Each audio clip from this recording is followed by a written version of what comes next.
So my mom is currently not with us. She's across the United States. She's closer to you than she is to me. Let's put it that way. Is she in Vegas? She is in Vegas. She is in Vegas for Yay! a conference slash con, I guess. I don't really know what to call it. But she's like, message me with the stories of what's going on back at home. You're an excellent writer. Like, type of shit like that.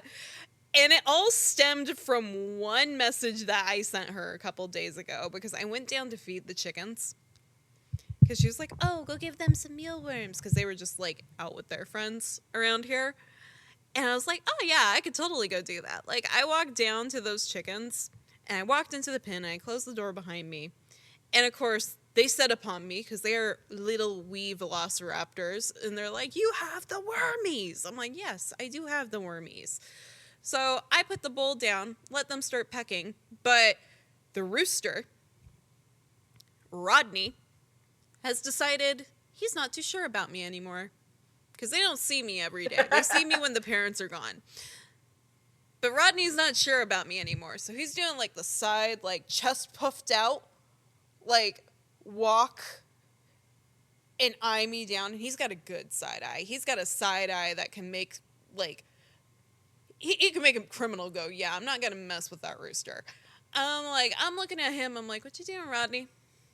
What you doing? And about that time, he decides that he's going to declare war on my right foot, which, mind you, has a broken toe on it.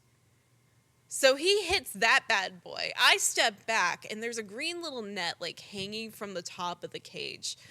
And it's got lettuce in it. I don't know what exactly it was for other than just, like, entertainment eating. I don't know. I don't know why there was lettuce in this net. But I bumped the net, and it was, like, something out of, like, Home Alone 2. Like, you know at the end of that movie when all the pigeons are flying around, and it's just feathers? That's all I saw. I bumped the net, and it was just feathers everywhere. So in good fashion, I scream. Because I'm like, I don't know what's happening. I'm being attacked by chickens now. I don't understand what I did wrong. Throw the worms. All the chickens go back into the main coop and manage to get the door to the main coop shut behind them. I'm like, these little assholes just like exploded in my face and then slammed the door on me too. I'm like, what the hell just happened? So come to find out, they're afraid of the green net. They're afraid of the green net? Mm-hmm. But insult to injury for them. Do you think it's like... Oh. Do you think it's like how humans are like God-fearing? They fear the net. They fear the net. They're like, oh no, the Lord is the come. net, it is above us. I don't know, One man. day it will fall again. They are freaking hilarious. I will give them that because we have... The coop is actually winterized. My parents went down and winterized it. So there's like old cat food bags and things in there to kind of add some insulation. They forgot to cover one of them up all the way, and there was just like a cat face looking out at them. So they all like stood at the end of the ramp up to the coop, just doing the... Doing their yodel. I'm like, what's going on with the chickens? Because they're all just like lined up right there. Just like, what do we do? I'd like to go to bed, but what do we do? I'm like, what the fuck is going on? So they go down, and apparently one of them had kicked the food bag up enough that it was freaking him out. These poor chickens. They don't know what they're doing. Except for when they get loose. And then Della decides that either A, she needs to eat plastic, or B, run into the forest. You would think that we would be, like, cruel farm owners or, like, farm animal keepers or some shit like that, but we're not. We're not. We got a band of hens that decides that they can overthrow us quite frequently. And then they end up hilarious. In the forest. It's like Chicken Run. It really is. It really is. Like, I didn't really understand that movie all the way until I got chickens, and now I'm like, yeah, this is how they are. This is how they are. This is how Holy they shit. are. That's hilarious. Oh my god. They're just like, let's escape into the nature. We can overtake these humans. We're smarter than them. Here's Smart. my convoluted chicken plan. But look out for the bag of cat food. Oh, There's and like the one rain with like a boots. scratched out eye that's like, cat food. It took my wife and ate my children. Like, It took my eggs. I took your eggs. I took your eggs, Della. Your eggs were tasty. It took my eggs. they have like a whole conspiracy as to like how the cat food is taking their eggs. Mm-hmm. That and the rain boots, because my mom got a pair of like rain boots that have little chickens on them, and she's like, "Oh, these are so cute. I will tend my chickens while wearing these boots." They're terrified of her. They all like came out to greet and then saw the boots, and it was like single file. They all went back in. That's so weird. They're like, actually, we don't like the boots. Sorry. Yeah. No, the sweater's too much for them. They run from me when I wear it. Which the sweater has skeletons on it, by the way. Which, I mean, if you don't know and you have no clue as to what's going on, then yeah, you're probably gonna be like, I don't know what to do with that. I'm gonna go and hide. No. I don't even know if it's the skeletons. I mean, you got like a couple of colors going and they're It very might be the vibrant. colors, yeah. I'm sure like maybe to the chickens you look just like a void with a head and then like random things popping out of it. God goes is back into the here to chicken take cult. you. God himself has come to our coop. Retreat to the back, for we know not how he feels today. Like, Just picks up Della. I have been chosen. Goodbye, my friends. I go on to a better place. But yeah, between that and the yard cats, my god, the yard cats, because we have all 8 of them in here right now, and they finally like,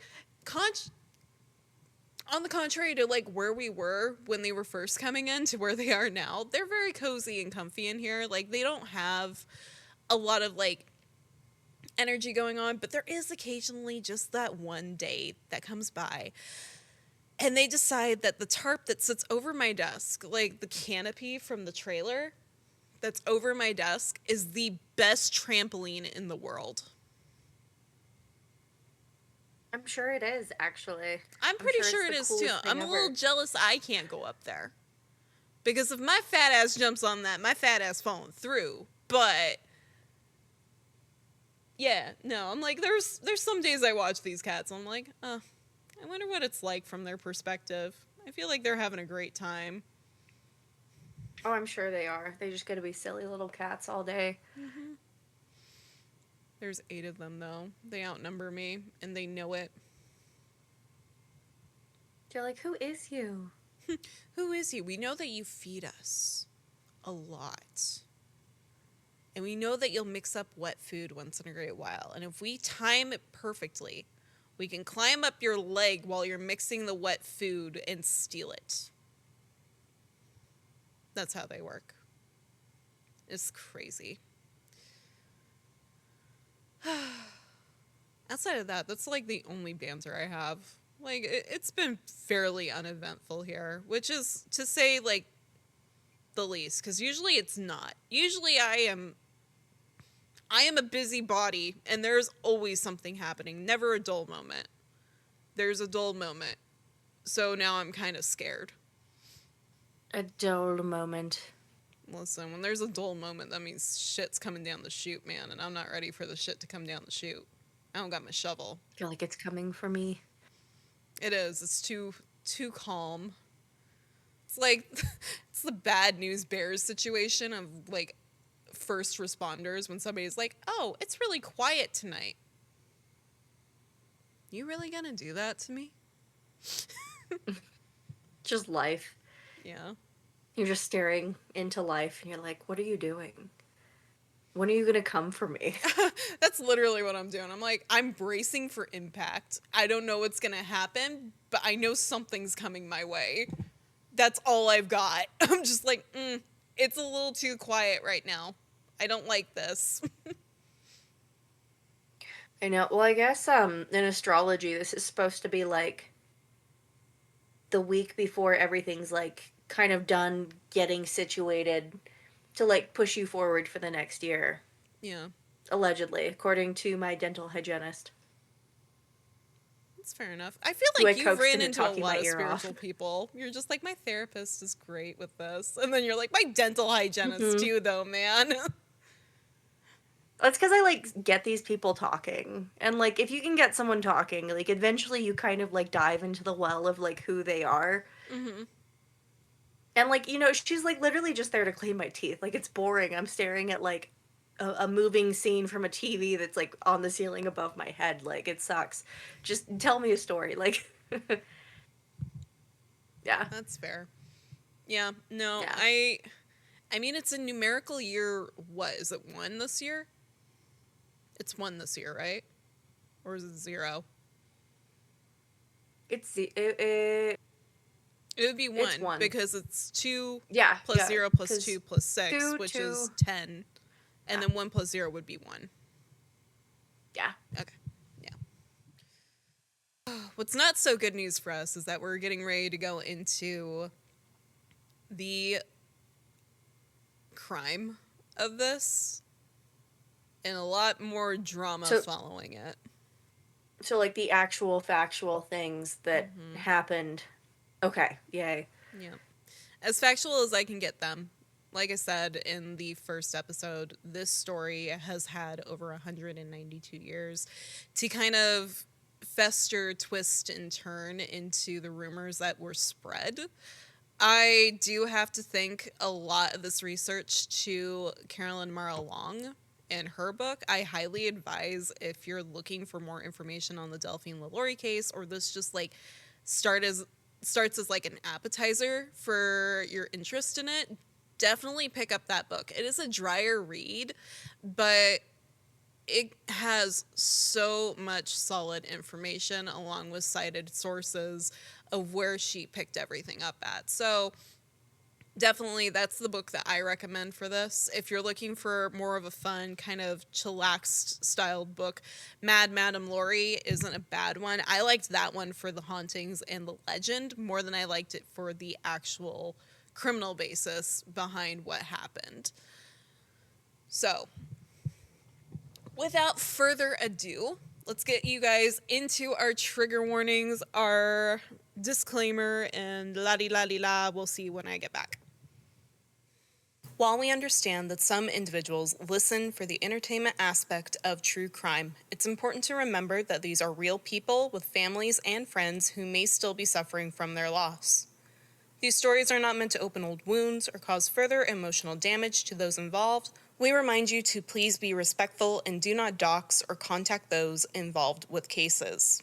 The cases discussed on this podcast may be disturbing to some listeners, and listener discretion is advised. So, trigger warnings for this episode. We are going to be going into some torture, some sexual assault, some domestic violence.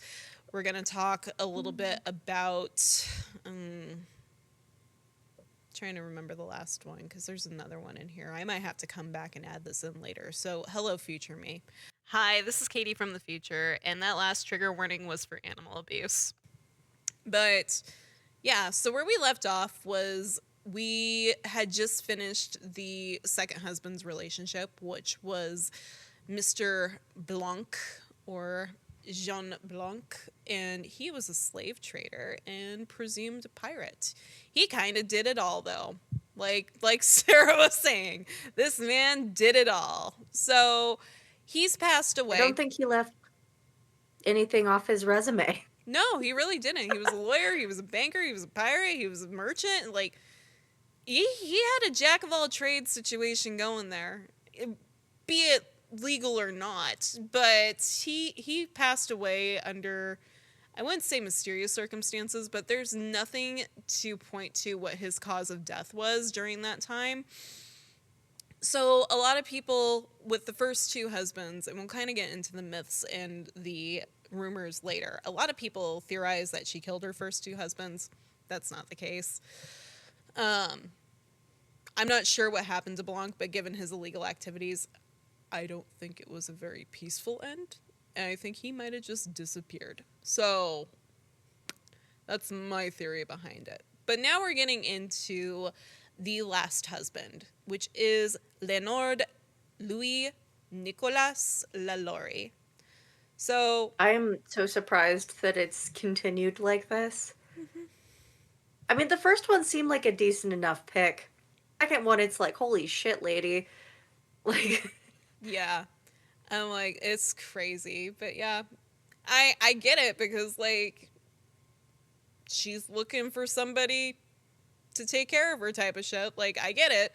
That's how you did it back then. But I'm just like, she's God picking these damn. alpha males. She's picking like men with the most absurd names, first off, because A, I don't speak French. But B, I'm just like, they are very strong names. So I'm just like, holy shit. Like, what the hell, madame? What are you doing? She sees him on paper first, and she's like, that one, daddy. That And he's one. like, okay, I'll capture him for you, princess.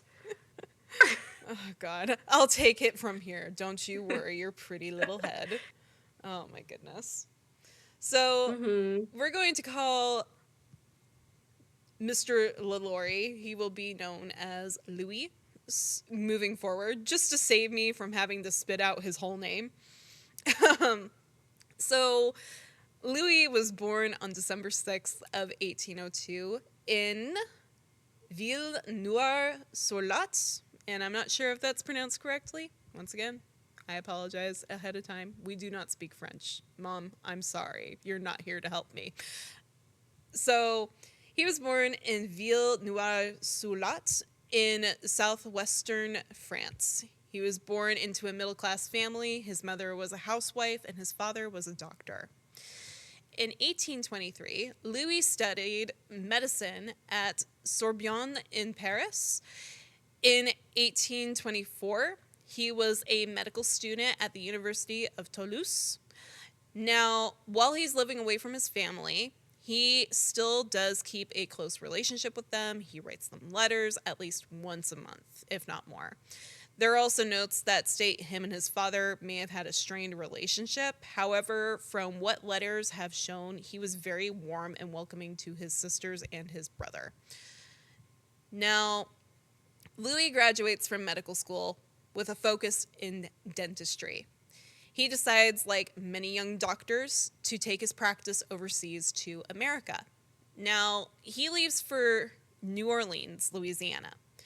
During his crossing or his voyage to the States, he is in correspondence with one Auguste Dulaus, who happens to be Delphine's son-in-law. Those letters can be found at the Missouri History Museum through the Dulaus family records. By 1825, Louis was in Louisiana, and on March 19th, 1825, he'd actually written a letter to the Courier newspaper to post about his arrival.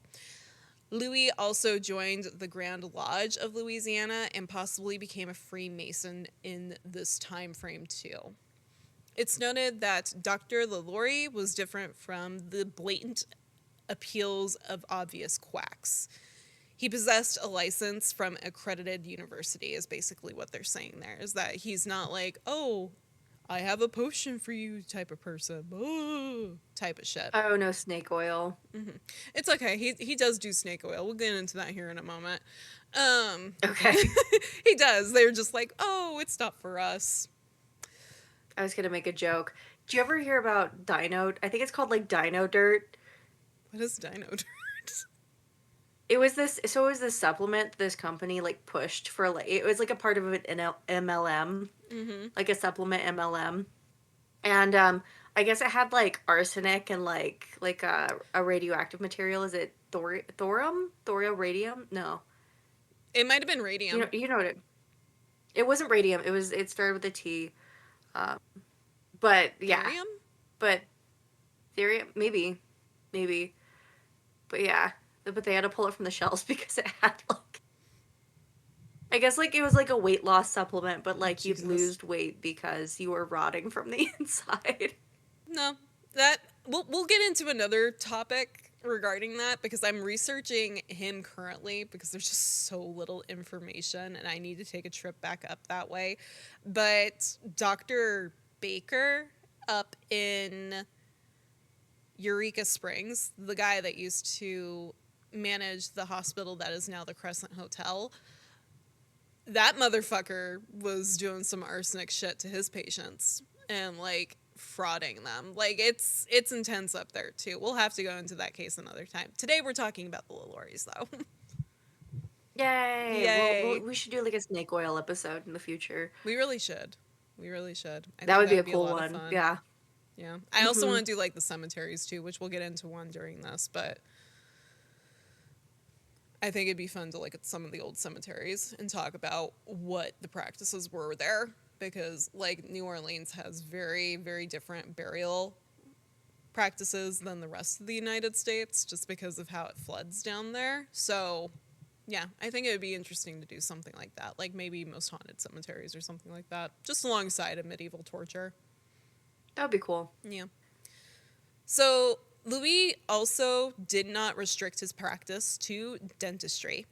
As in the 1800s, there really was no regulation on medical practices.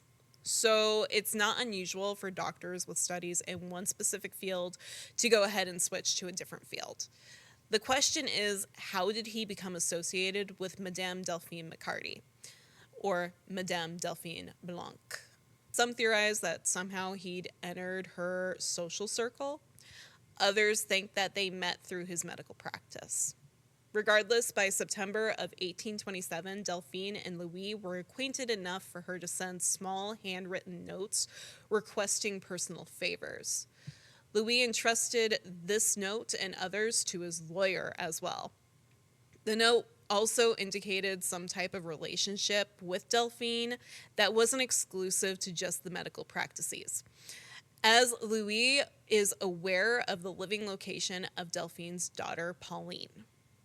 There are also records at the Missouri Historical Society that there were a variety of receipts and written requests for Dr. Lalaurie's services from the McCarty family as well as the Blancs. One request written to Dr. Lalaurie was that an acquaintance needed help with an ailing slave. And Louis billed the individual for a potion. Now, as Sarah and I were speaking just a moment ago regarding snake oils and dino dirt, this isn't exactly unheard of in the 1800s. Medicine isn't exactly at its best, and it's very much a vibe of like, oh, you've got ghosts in your blood. You should do cocaine about that. And just... So the 1800s is actually like the really big turning point from like religious beliefs to like actual like science and medicine. Yeah. But there's still a lot of people that are out there like, yeah, let's experiment and use this. Yeah. But still, yeah, have some that's definitely cocaine when they're and like, Ambien in your system for the rest of the day. They're like, oh, you're possessed by a demon. Do this line of cocaine. Like, yeah. The 1800s. What a time. Well, they believed that, like, alcohol was, like, a cure-all for everything. Oh, yeah. Yeah. They're like, oh, you feel bad, you know, your stomach hurts, you can't see, just drink. Drink.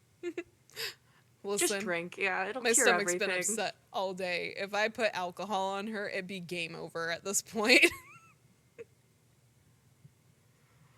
Oh, Jesus. But yeah, no, it's very much that same vibe, but it's starting to come out of that. However, potions typically were experimental, and additionally, slaves would be used at times to test those experiments for doctors' remedies. And at this point, it's not considered uncommon or unethical behavior to do so. So, Delphine at this time was around 38 years old. But even as she approached mid-age, she is still described as being unbelievably beautiful. Which I'm like, thanks for putting that in the book and like in the reports on how Delphine Lalaurie Creole Society bitch is doing. Congratulations, you're still beautiful. I mean, well, she's probably using that to her advantage. Oh, absolutely. Like at every turn, you know? Oh, yeah. Absolutely.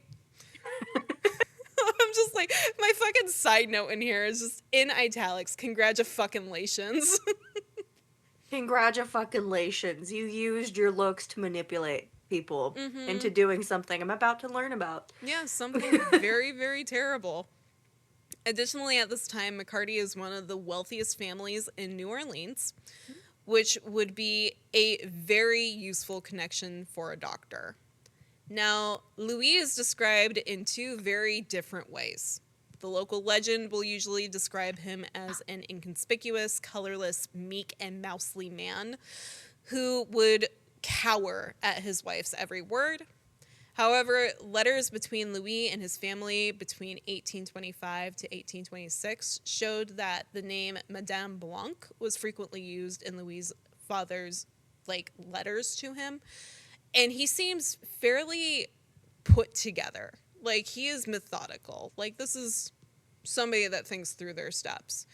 So, Louis's father viewed Madame Blanc as an influential older lady who was taking interest in his young son and could also help establish his career in New Orleans. However, there's evidence to suggest that Delphine found Louis, rather than mousely, inconspicuous, or colorless, she found him fucking engaging. And by late 1826, the relationship became intimate, and Delphine was pregnant. Delphine's robbing the cradle. She do be robbing the cradle, man. She went from being the cradle to robbing the cradle. Right? She's like, flipped it on him. Yeah. Uno reverse, slam Good down for on her. that table. It doesn't help that your camera just bounced so violently. You're like, yeah, slam it down, No, it's because I need my desk. Happens Shake, to the shake. best of us. Shake, shake, shake, senora. Oh my goodness. So Louis wrote his brother about the pregnancy, stating that the consummation had occurred on Christmas Eve. His brother then suggests that Louis make an honest woman of Madame Blanc and build a family together. In the year of 1827, Louis's mother died, and his father wrote to him wanting him to come back and establish a practice in France, further stating that no woman would want him because he was broke. I'm like, wow, thanks, Dad. So at this time, the only person who knows about the pregnancy, aside from Louis and Delphine, is Louis's brother. Although, Louis's brother also wants him closer to home, and he wants him to make an honest existence as well. So those letters going back and forth is like, I would love to have you home, but I think you should make an honest woman of Madame Blanc before you do that. Whatever's best for you, dude. Like, that's kind of how the letters were written off, was just like, you know what, you do you. I'm hoping for the best of you, but I don't know what's gonna happen, man. He's like, you could try, I guess. Yeah. So It's the honorable thing, maybe. it is the honorable thing to do. And Louis and his brother ended up having to split the funds between his mother's estate. And his father insisted that the two reinvest those funds into him, as he expected them to both come crawling back to him one day. Louis went ahead and went, okay, I got bigger problems to deal with, and he turned the funds over to his father to handle. Like, I got bigger fish to fry right now. This is the least of my issues. On August 13th of 1827, Delphine gave birth to a son, Jean-Louis Leonard Lalaurie. Shortly after this, Louis makes plans to leave New Orleans. And in mid-October, Louis authorizes a friend to manage his financial affairs. Louis wouldn't return until January 12th of 1828, 5 months after the birth of his child. After this, the two met with a notary and negotiated their marriage contract. Louis declared that he had $2,000, which would have been his inheritance, still under the control of his father at this time. Delphine, on the other hand, had quite an accumulation of funds. She declares that she has $5,000 worth of jewelry and clothing. $2,800 in housing, furniture, and silverware. $1,000 invested into a carriage, carts, horses, and mules. $49,000 in promissory notes. $45,000 in real estate. And Delphine at the time also declares that she has ownership of 12 adult and 3 children slaves, which are valued at $10,500. After subtracting a $1,000 fee or debt that Delphine owed, she had a grand total of $66,389.58 to her name, which would roughly be about $1.5 million in today's standards. Yeah, look at her go. She's stacking up those papers. All right. Blanc had her set up because, like, if you look at D'Angelo, like, he was a good man. I'll give him that. He was better than Blanc, but he left her for fucking shit. She had to go back home, and Blanc literally set this woman up. Like, he's like, here's my life insurance policy. Basically. And she's just like, oh, I'll just get rid of the house and I'll buy it back. And then she's like, oh no, my pirate husband went missing. Oh no, my pirate husband went missing. Oh no. What do I do? Life insurance. So, following this, in an attempt to conceal the birth out of wedlock, most offenders will give the marriage date of the Lalauries of June 12th of 1825. However, the actual wedding date for these two is January 12th of 1828. At the time of their marriage, Delphine was 40 years old, and her new husband was only 25, which is only 2 years older than her firstborn daughter, Bura, who is now 22 years old with 3 children of her own. When we say robbing the cradle, she was robbing the cradle for sure. Wow. That type of age gap with a woman being older than her husband is virtually unheard of in the 1800s. I'm sure boys, if they had the opportunity, they would also, marry for money. Oh, absolutely. And I feel like that's what happened.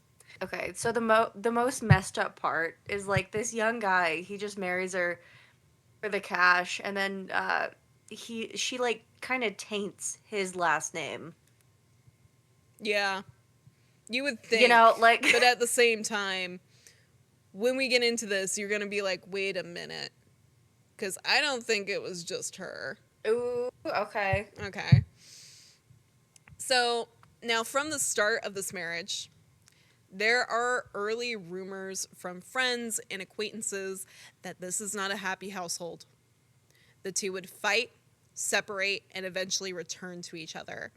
Now, we've talked about this in other cases before. We aren't unfamiliar with the song and dance here on Spattered. This is very commonly referred to as the cycle of violence, where tensions build, an incident occurs, the couple separate for a period of time, either voluntarily or involuntarily. Then there's a reconciliation point, and finally there's calm or the honeymoon phase, where everything seems fine and joyful and lovely again. But the reality is that we're just going to go right back into the tensions start building.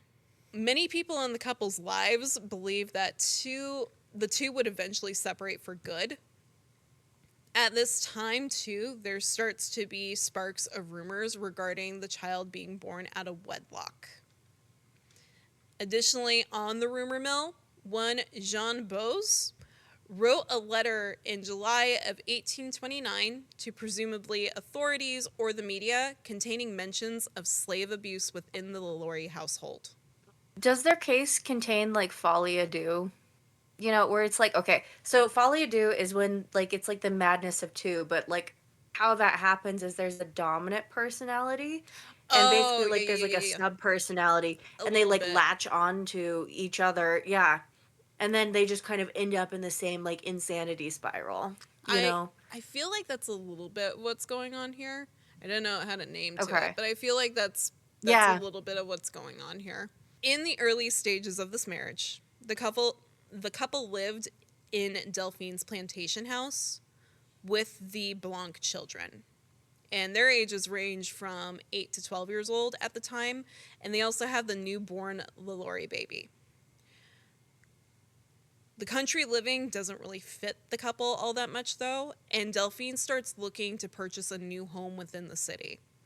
In fact, she already had her eye on a currently under construction location, or a townhome, at the corner of Royal and Hospital Street, which, if you go there nowadays, Hospital Street is Governor Nicholas Street in the Vieux-Carré, which is the French Quarter. Yay! And I did fix the pronunciation on that. Am I sure if it's right? No. But that's what it's called this episode. So the couple purchases this home in August of 1834 for $30,100. Aside from the main building that stood 2 stories tall with lavish balconies and grand rooms, there's a courtyard behind the house with a well, cistern, and privy. The mansion was opulently decorated and filled with gorgeous and expensive furnishings.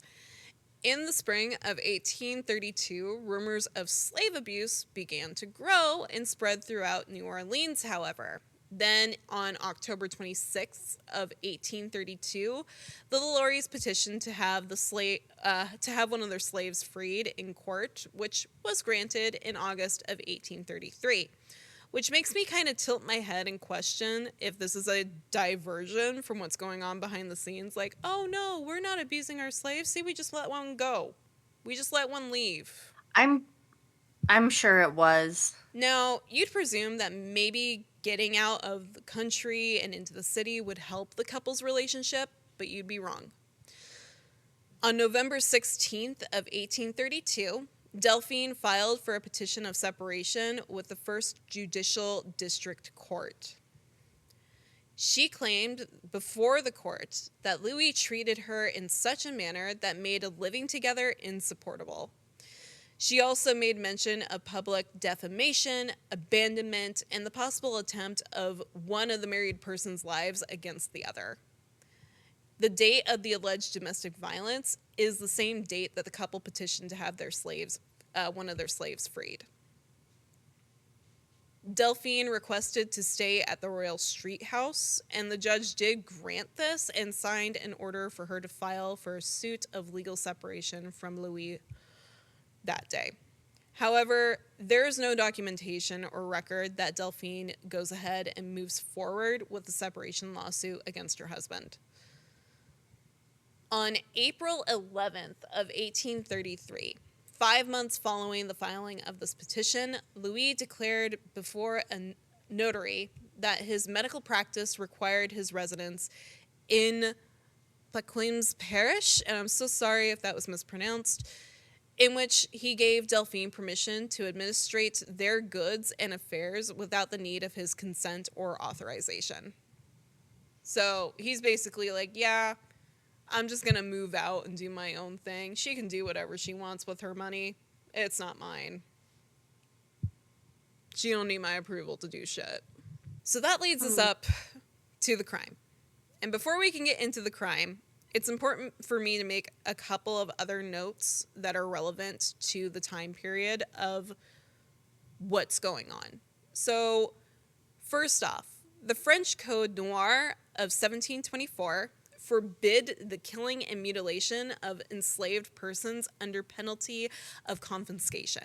Nevertheless, it was permissible for slave masters to put their slaves in irons and have them whipped with rods or ropes. Legend also states that the McCartys were individuals who treated their slaves with cruelty. Blanc was a major slave trader who engaged with a marginally legal and illegal importation of African captives into Louisiana, regarding them more as cattle than human beings. Additionally, domestic slaves, like I said, I believe in the first episode, are individuals who work in the household or possibly even work for the household. So sometimes these people would be sent out to kind of do errands or sell goods and be expected to bring money back to the home. There are reports that Delphine had more direct interactions with female slaves than she did with male slaves. These rumors go as far as to state that there were sexual relations between the female slaves and the Lalauries, not specific to Delphine or Louis, just the Lalauries. Likely because they'd be more vulnerable than males and give less of a fight. So that's why they'd attack the females more. So after the marriage to Louis Lalaurie, Delphine purchased 18 more slaves, which substantially increased her workforce. Now, despite her reputation, Delphine did grant freedom to some of her slaves. She emancipated the one from earlier episodes that we talked about, one of the Blanc slaves that she grabbed, which was Jean-Louis in 1819. She liberated her child's nurse, Helene, in 1828 and petitioned in court with Dr. Lalaurie to free the shoemaker, Devins, and did request he remain in the state, however. The request for him to remain in the state is listed as motivation for other slaves to see what their future could be as a reward for fidelity. Now, the slave abuse allegations and accusations seem to start after the marriage to Louis in 1828.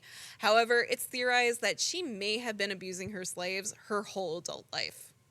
So, Bose's first newsletter in December 1st of 1828 mentioned how authorities went to the home of the Lalauries only to discover the barbaric treatment of slaves within the home. Some were bloody, others were incarcerated, and some were only given the bare necessities to survive, meaning that they were likely beaten and whipped, chained up, and starving or suffering from exposure. On July 20th of 1828, the Lalaurie case was brought to criminal court. Delphine's case was, however, absolved of blame by a jury as no witnesses came forward and nobody declared that they'd actually seen the Lalauries beating their slaves with their own hands. With this, it caused public outcry. Informants usually refer to the 1828 and the 1829 incidences when reporting that Delphine ruled with an arbitrary sway over her slaves on the plantation below the city. Some slaves were hired out, others were compelled to bring home payment to Delphine, and others simply never returned home at all. House slaves or domestic slaves would be confined into the cellar, fitted with iron chains, then only visited by the Lalauries to pass cruelty upon them. Now, those reports in the court proceedings roused the neighbors in arms against her.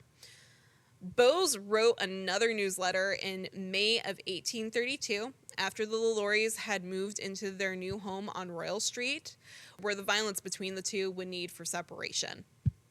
Again, in this report, there was a description of poor treatment of slaves, but it also went on to note that Madame had paid a sum to be able to clear herself of the charge. Sounds like your like standard like I was initially gonna say domestic abuse, but maybe just like domestic problems relationship. But it's also like plus they own people, so it's like, oh no, that adds another horrible layer. Oh yeah, no, like it's a wonderful onion here that we're peeling apart, okay? Well, It sounds like it that burns it like a little led bit more to each time. Yeah, no, it sounds like it led to like the sexual abuse of these people and maybe even like the physical abuse of these people because their relationship isn't working out, or maybe they're just like two spitfires and they don't vibe, so Yeah. they're just, you know, lashing out at each other and then at other people. That sounds like a total mess. Yeah. No, it is quite a shitty situation, and as you can see, there is a pattern emerging. So, Armand Selenard, and I'm so sorry if I mispronounced that name, of the French consul of New Orleans reported to the French Minister of Royal Affairs stating that one of Madame Laurie's relatives had turned her into the authorities a couple of years prior to the rumors getting started. and she was taken to court for the mistreatment of her slaves and cleared of charges through a legal loophole. In total, Delphine had been called to court at least 3 times, once in 1828, once in 1829, and once in 1832. There is also a signature of one John Randolph Grimes, who was a very prominent attorney during that time, for a receipt for $300 to defend Delphine in court. So this further supports Bose's claims that the criminal court proceedings for the mistreatment of her slaves was ongoing and wasn't being done. So there's that.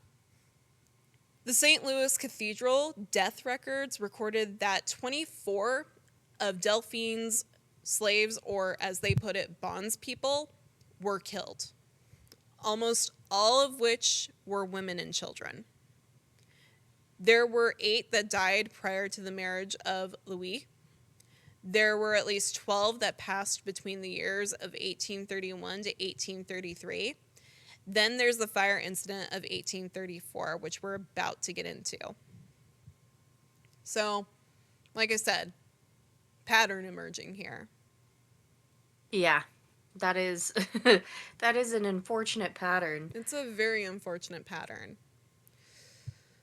So, the newspaper Le Courrier de la Louisiana, or the Louisiana Courier as it's known today, and the La Bella de la Nova, I'm so sorry if I mispronounced that, Orleans, or the New Orleans Bee, were the first ones to describe what happened on April 10th of 1834. And they included eyewitness accounts of what happened following the blaze.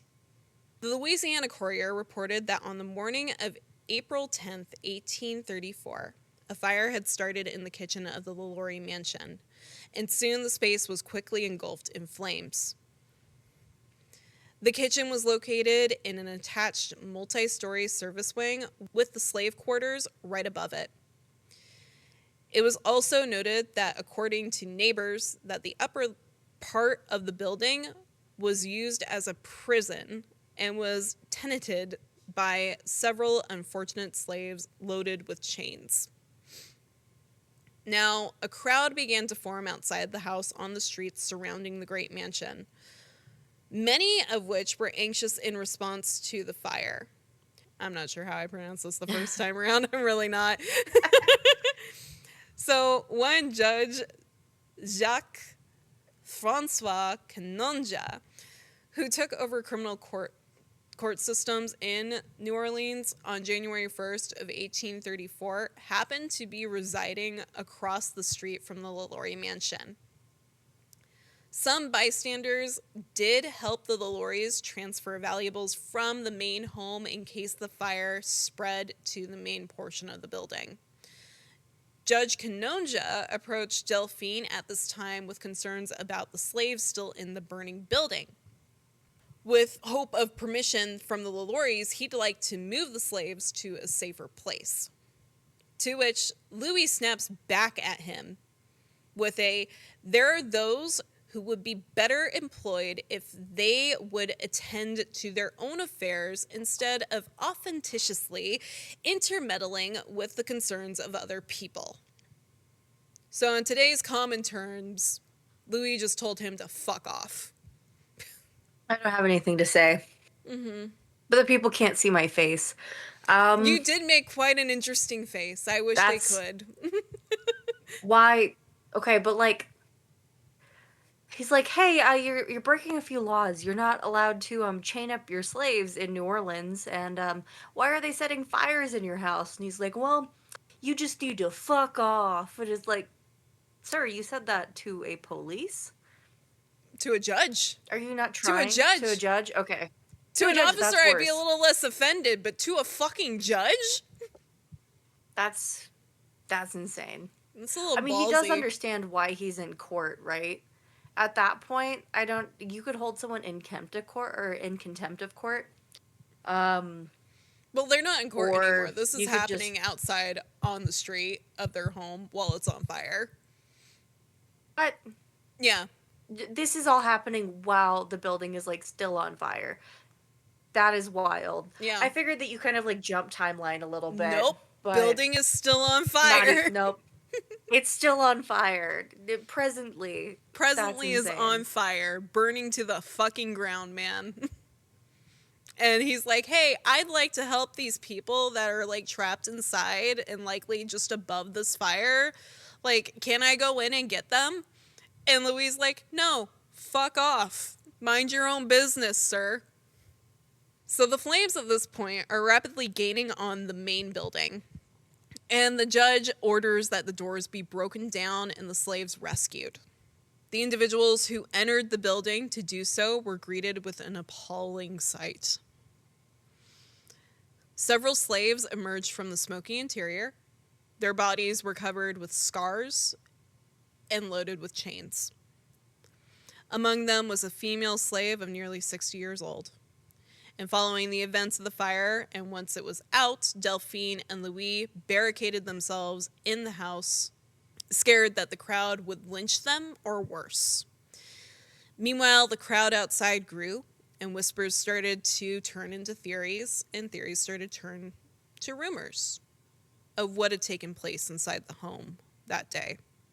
The following day, on April 11th of 1834, the New Orleans Bee reported that rescuers had found 7 slaves, more or less horribly mutilated.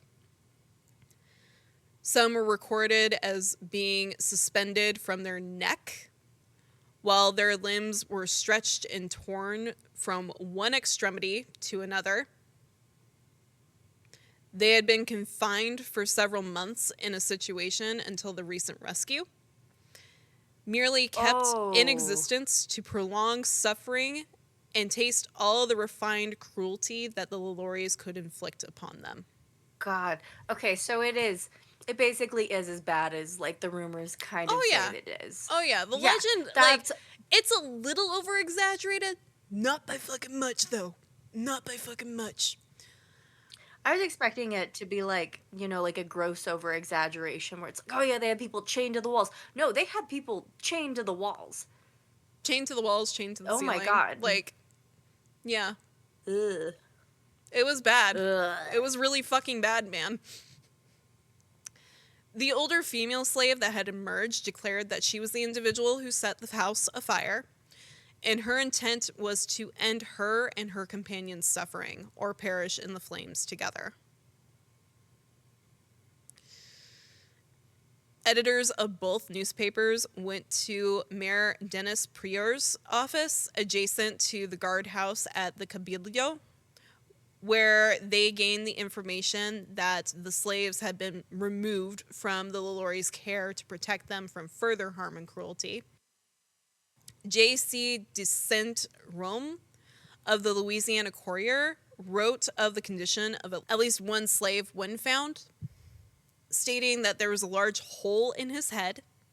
His body from head to foot was covered with scars and filled with worms, with others being in similar condition. Jerome Bayon of the New Orleans Bee wrote of a duty to expose the perpetrator. He went into detail how he'd witnessed the slaves who'd been confined in chains with his own eyes, as well as firsthand accounts of how they were kept for months upon months, being fed only porridge and water at some meals. And that's being generous to say at some meals. Some meals they did not get fed at all. Which porridge did not provide sufficient quantity or quality nutrients to the system. The slaves were taken to the Cabildo to recover, in which nearly 2,000 people visited the jail to be convinced of their suffering. This isn't uncommon for that time period, as most people still have some frame of morbid curiosity. There's different crimes that we haven't talked about yet, but I imagine if you're a true crime fan, you've heard about where people are walking through crime scenes, like just taking it all in after the authorities are done, or maybe in some cases, not when the authorities are done. There is a certain case that I can't remember the name of it, but there was literally somebody that walked through a crime scene, saw the cake still sitting on the counter, and just decided to take it. What? Yeah. There's a lot of crazy shit happening. Like, it's not like, oh, maybe we should quarter off this crime scene yet. It's literally like, oh, I want to go see it because I have a morbid curiosity of what this looks like. Not unheard of. So some of these individuals also paid witness to the instruments used to torture these victims. These included, but were likely not limited to, pinchers, iron collars with sharpened points going towards the neck, and then some instruments that were described as being, well, indescribable. I know what that means. They're probably the most horrifying thing you can think of, and then something. Like, Just a little bit more than what you probably bargained for. And mind you, like Louis is a medical doctor. He's probably got I'd some assume it's, like- instruments from his medical practice up there too. oh yeah, I'm sure. Oh yeah, because you could just swipe that. I'm like picturing like David Parker Ray bad. A little Yeah. bit. A little Yeah. bit. I would imagine I'm sure. a little bit. Although they don't Oh, yeah, fit the Sado, like, sexual masochist that David Parker Ray does. David Parker Ray is probably the I shouldn't say the tippy top of the He's iceberg. the worst person alive. I should say I he's think. not alive anymore. He died. Good. That's good news. That's good news. I'd say he's like at the very base of the iceberg, like with Albert Finch. Albert Finch and Ugh. like a couple others down there, or the Moors murders. Like, he's down there with them. Lalaurie, I want to say, like, she's not above the surface of the iceberg, but she's close enough to the surface that it's like, yeah, okay, it's bad, but it's not David Parker Ray bad. I don't think Okay. that was going on. I hope not. Right? Well, okay, so you have to think, like, I'm thinking, like, these people are, like, being sadistic, and they're being controlling and narcissistic, and then they can literally just buy humans, like, so, like, think of, like, the kind of torture that they might just want to put them through just because they can. Yeah. Like, it's something that's, like, sick and twisted. Oh yeah, it's totally the question of, I wonder what this would do. And then they go and do it, and it's like, you're really fucked up for doing that. I mean, like, I'm not religious, but, like, people like that kind of make me glad. I was like, well, I hope there's a hell. Like, I hope there's a hell for you. I hope there's a Specifically. hell. Like, Yeah. when I hear about stuff like that, I'm like, I really hope that, like, they are not, Yeah. that they don't get to go on. If there is something after this, they should get the worst of it. Oh, absolutely. Yeah, it's insane. No, I'd like to think that it's not as bad as David Parker Ray. It might be. But I'm not sure because I don't have pictures of those instruments and I haven't seen them with my own eyes, so I could not tell you. What I can state is that he was a medical doctor, and being the 1800s in a time where, like, yeah, you don't always have the most luxurious availability for medical experimentation with humans. This was a good opportunity for him, and I say that with so much pain because, oh my God, no. how could you? That's probably exactly what it was. It's kind of like how, Da Vinci and all those other guys back in Rome had to, like, steal corpses. Yeah, we'll get learn into what was going Burton here on. eventually too, because they're huge But- when it comes to that. That's fucking incredibly So- insane. somewhere in between Da Vinci and then like David Parker Ray and Ed Gein, the Mm-hmm. Lalauries. The Lalauries are in The there Lalauries somewhere. hit. Like I said, I wouldn't put them at being like above the surface of the water for the iceberg, but I feel like they're just a little bit below. Like it's bad, but it's not as bad as some other things Okay. that we've talked about. So if Da Vinci is above, where it's like, oh, this is for like medical growth and like these It's people medical actually purposes. had He's like, grave robbing. yeah, He's not yeah. killing anybody. He's up there with Ed Yeah. Gein. They're grave robbing, not really killing I anybody. mean, Ed Gein, He I'd did put kill 3 below the people. surface just because of what he did with the bodies. Oh yeah, like, absolutely. but like, okay, so then the Lauries are kind of like dabbing underneath. Okay, so it's yeah, like the gross abuse and torture of humans, which is I can't stomach it super well. No. It's terrifying. It's nauseating. It's like, oh no, I just have too much empathy Yeah. for these poor people. Like, Yep, nope, I get you, because I literally, like, this is why this case took so long. It's why David Parker Ray took me so long. It's because there's a lot of information here, and there's a lot of shit that your brain starts going, oh dear God, what all did they do that you don't know about because they didn't know what was happening back then?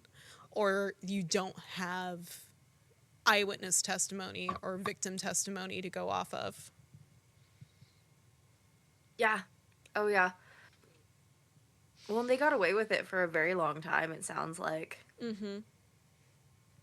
So, on April 12th, the New Orleans Bee published in its entirety a deposition made on the day of the fire by Judge Canonja before Judge, and I'm so sorry, Galen Preville of the parish court for the city of New Orleans.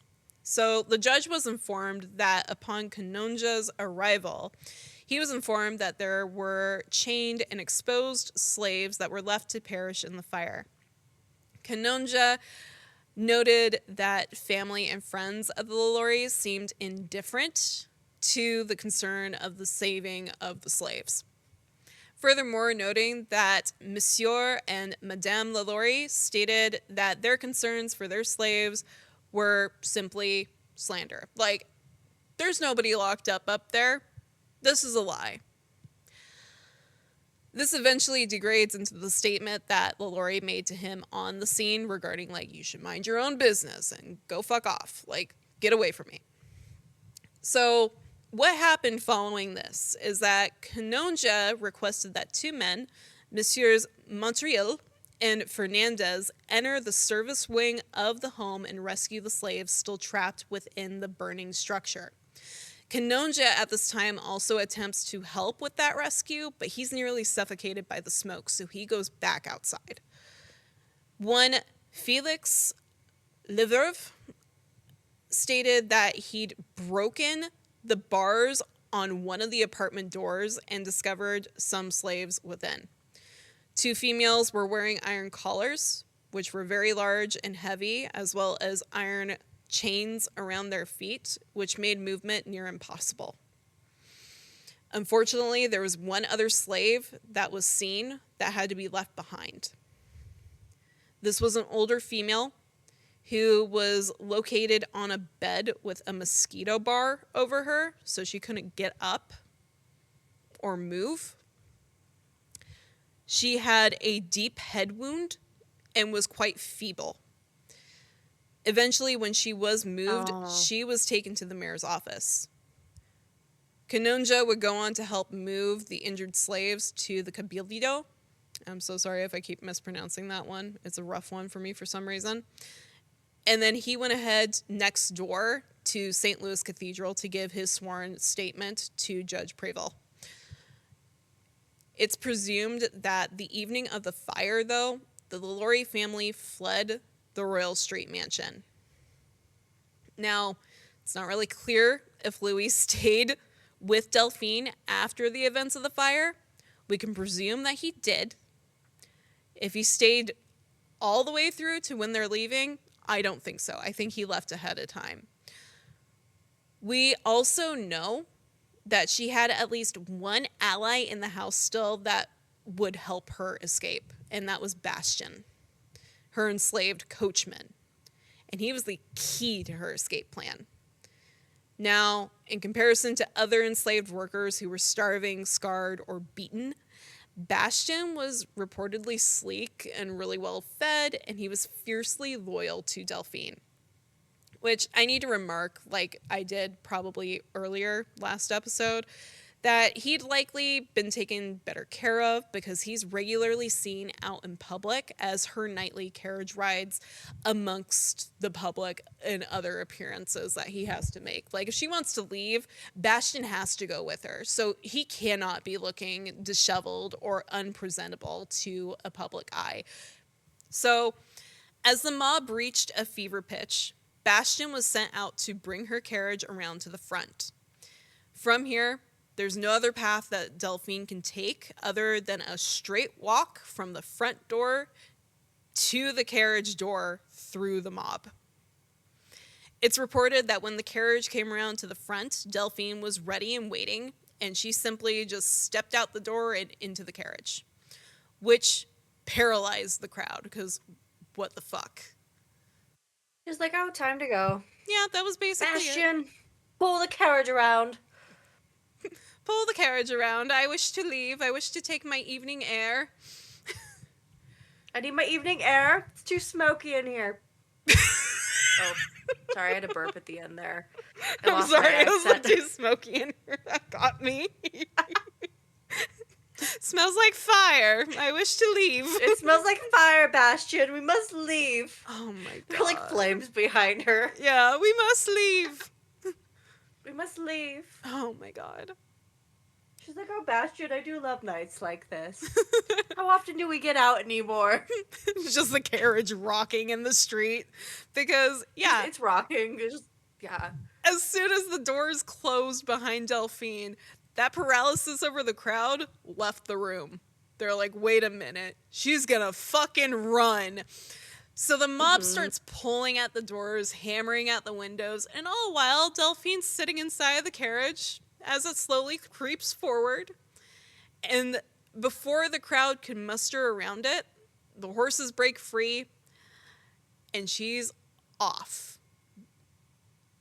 She is heading down the street, or Bayou Avenue, whatever it's called, the canal route, more likely, into the swamp leading to Lake Pontchartrain. At the lake, there's a schooner already awaiting Delphine. This is why I theorize that Louis left earlier to set shit up to get her the fuck out. So, as soon as they get there, she quickly boards that schooner, and she's aware that the angry mob is likely following her. When the mob arrives at the docks, the schooner is already taken off. And according to the book written by Harriet Martineau's account of the day, the mob exploded with rage. They broke the carriage into pieces, then proceeded to stab the horses to death. Oh. The horses. The horses. What did they do? I don't know, man. This I'm is- like, why this- did we this is go a very after French the horses? story. So, when the Louisiana Courier published their article, Application of Lynch Law, which documented the successful escape of the Lalauries from the hands of justice, people of all class and color crowded outside the Royal Street residence. In one short hour, every article of furniture was thrown into the street and smashed into 1,000 pieces. Doors and windows were broken. Floors and panels were destroyed. The building was stripped of its elegance and completely laid to waste. Valuable furniture, jewelry, plates that were originally saved from the fire were returned to the house and became prey to vengeance of the mob as well. This mob would continue operations on the walls and the roof of the building until early the following morning. It was only quelled when Sheriff John Holland and his officers arrived on the scene. By then, the only things still standing were the walls and an angry crowd basically kind of starting to sizzle away. But the walls did express the rage of the crowd. There were various writings of indignations and the justness of the punishment upon the house. In total, the property loss was roughly $10,000 in damages. The furniture was the most costly of armoires, pianos, buffets, etc., which were moved to the street and rendered invaluable by the crowd outside. The floors, stairs, wainscots, and balusters, and even some of the iron balconies were torn down during this as well. The area around the Royal Street House was encumbered with debris and scattered objects, which made for a very sad and hideous spectacle for those passing by the location in the following days to weeks. Both newspapers did express concerns with how dangerous of a precedent this mob demonstrated upon the Lalauries' household, meaning that they're like, whoa, maybe this was a bit too much, but also I don't think it was an emotionally illogical thing to do, but lawfully, yeah, this probably should have been stopped earlier than it was. Now, Bose recalls how he remembers that day, and during the demolition of the house, those who tried to protect it were actually thrown from the second-story balcony and landed on the crowd below. He noted that the only inconvenience of the destruction of the Lalaurie estate was that it disturbed his sleep. Outside of that, he had an attitude of, they've had it coming for a long time. That's so funny. Mm-hmm. They had it coming. That's literally what I was thinking of when I wrote this. I was like, he had it coming. He had it coming.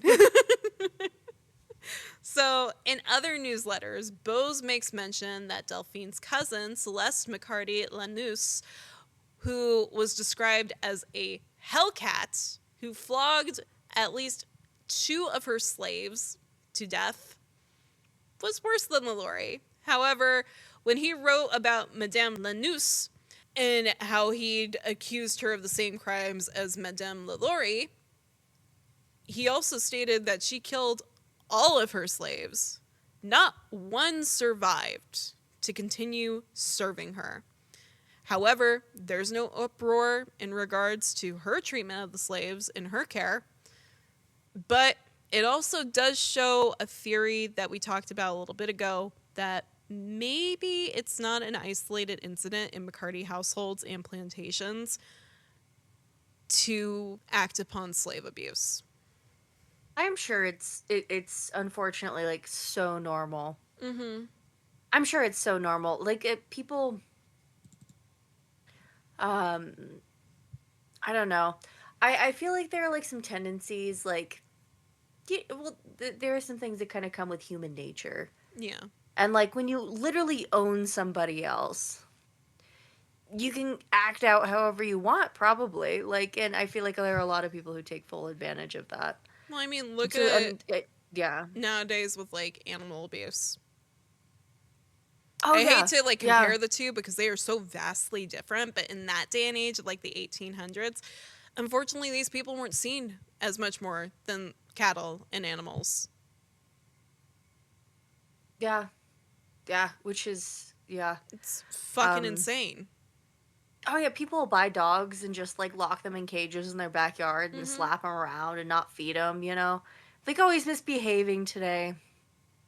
But, like, yeah. Yeah. I'm sure that they do that. They've done that, yeah. Yeah. Yeah. Yeah. Ugh. So, April 14th of 1834, the Louisiana Advertiser announced that one of the slaves that had been rescued from the fire had passed away from their injuries. They also made mention that the yard of the house had been dug up and bodies were disinterred. Among them was a body of a child, which pointed to a story that Harriet Martineau heard from a local informant of a girl being chased to her death by Madame Lalaurie and then buried in a shallow grave by torchlight. So that's where that story really starts. However, the Louisiana Advertiser article was reprinted the following day in the edition of the Louisiana Bee on April 15th, in which J.C. de Saint-Rome noted that their temporary editor of the day's previous article, John Gibson, was misinformed, and none of the rescued slaves had passed, nor had any bodies been discovered in the courtyard of the Lalaurie home. So we can see where things are starting to get a little messy with this game of telephone that everybody's playing. Rumors are starting to be turned into possible fact. From here, 2 other national circulating newspapers picked up the story.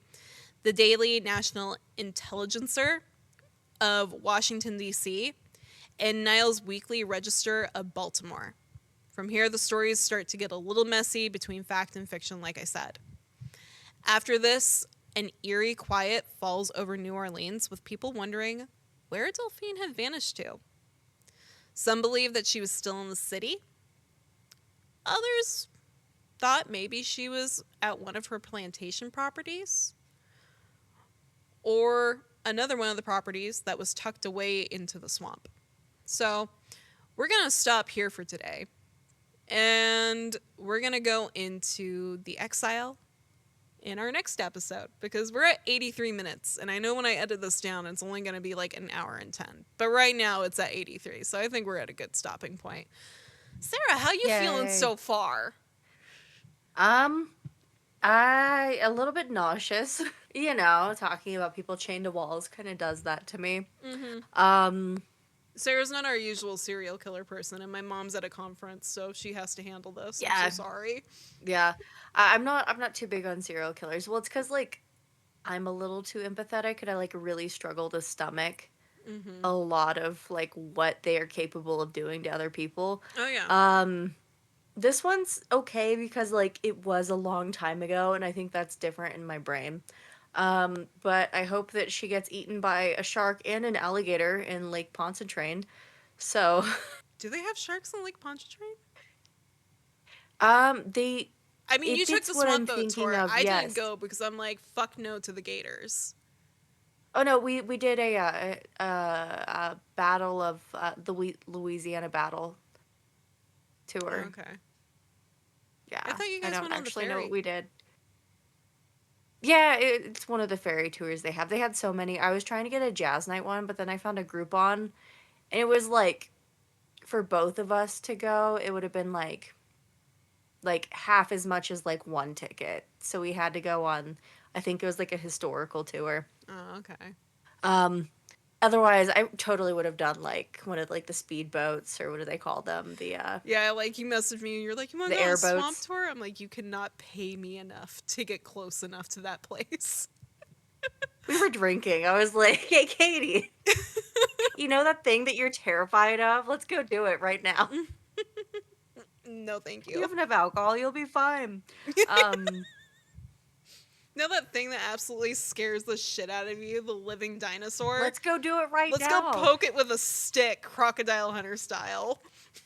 Did you have the alligator sausage? Did you eat alligator while we were there? I did have some alligator while we were there. I actually have some in the freezer right now too, because I found it over in Jonesboro when I was shopping.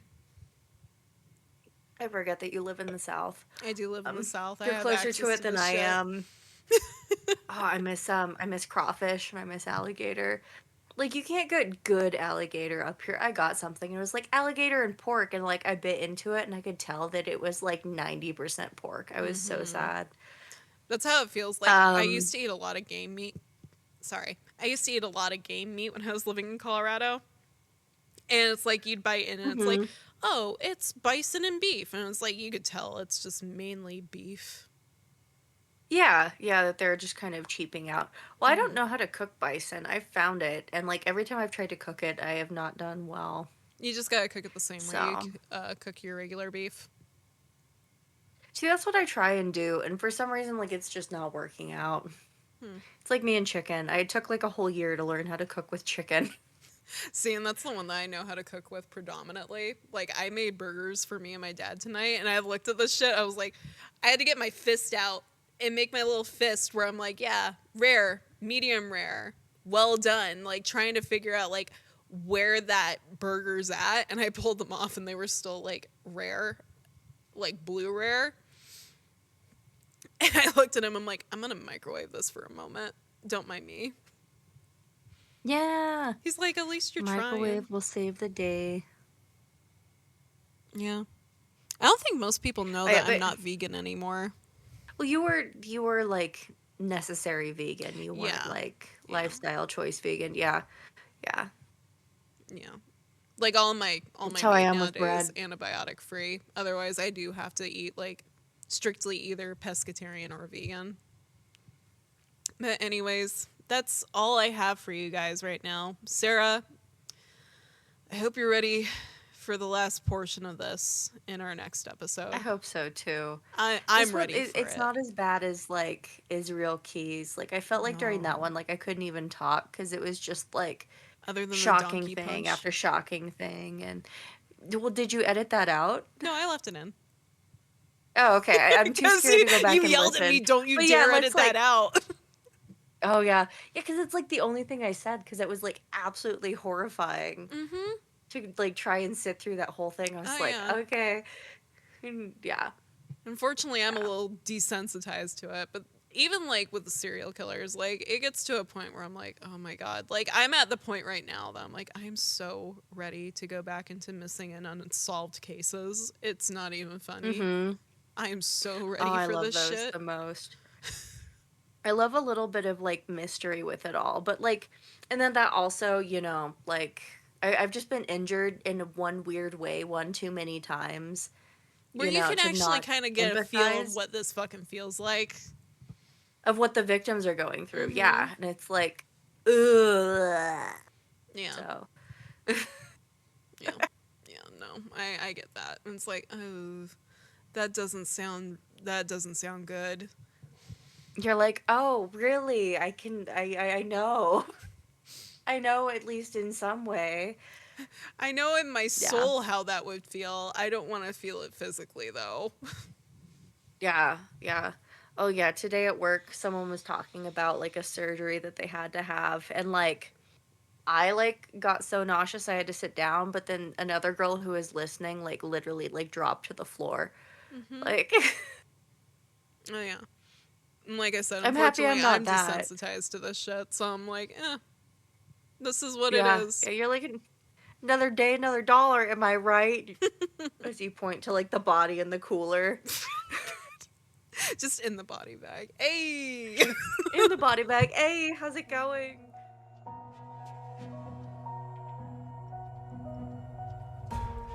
Thank you again for listening to Spattered. Please make sure to follow the show on Facebook and Instagram at Spattered Podcast and on X at Spattered Pod. If you're enjoying the show, make sure to follow and leave a 5-star rating on Spotify, Apple Podcasts, Amazon Music, or wherever you get your podcasts from. If you're watching on YouTube, like this video, subscribe, and ring the notification bell to be notified when the show goes live or drops a video. As always, if you have a case request, any questions, or are interested in sponsoring the show, please email me at spatteredpodcast@gmail.com.